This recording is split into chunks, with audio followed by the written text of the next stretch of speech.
கன்னட நடிகராக பல ஆண்டுகளாக ரசிகர்களை கவர்ந்து வரும் கிச்சா சுதீப் கன்னட மொழியில் பல வெற்றி படங்களை கொடுத்துள்ளார்.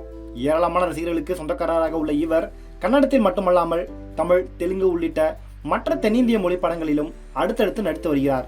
கர்நாடக மாநில அரசின் சிறந்த நடிகருக்கான விருது கிச்சா சுதீப்பிற்கு அறிவிக்கப்பட்ட நிலையில் அந்த விருதை மறுத்து மாநில அரசுக்கும் தேர்வு மன்ற உறுப்பினர்களுக்கும் கிச்சா சுதீப் கடிதம் எழுதியுள்ளார். பல ஆண்டுகளாகவே இத்தகைய விருதுகளை தான் பெறுவதில்லை என்ற முடிவை எடுத்து அதன்படி செயல்பட்டு வருவதாகவும் தன்னுடைய கடிதத்தில் கிச்சா சுதீப் தெரிவித்துள்ளார். அந்த கடிதத்தில் சிறந்த நடிகர் பிரிவின் கீழ் மாநில அரசு விருதை பெற்றிருப்பதை உண்மையிலேயே பாக்கியமாக கருதுவதாக அவர் தெரிவித்துள்ளார். இதற்கு காரணமான நடுவர் மன்றத்திற்கு தனது நெஞ்சார்ந்த நன்றியை அவர் தெரிவித்துக் கொண்டுள்ளார்.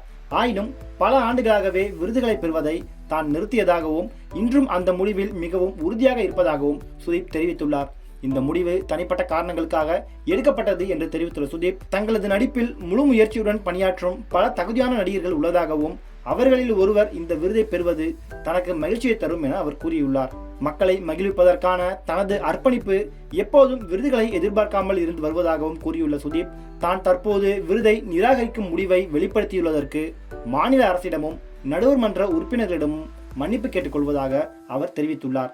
தன்னை பரிசீலனை செய்த நடுவர் மன்ற உறுப்பினர்களுக்கும் மாநில அரசுக்கும் மீண்டும் தனது நன்றியை தெரிவித்துக் கொள்வதாகவும் அவர் அந்த கடிதத்தில் கூறியுள்ளார். கன்னட நடிகராக மாஸ் காட்டி வரும் சுதீப் தமிழில் புலி, நான்கி என ஏராளமான படங்களில் ரசிகர்களை கவர்ந்தவர். கடந்த 2019 ஆண்டிற்கான மாநில விருதுகளை சில தினங்களுக்கு முன்பு கர்நாடக அரசு அறிவித்தது.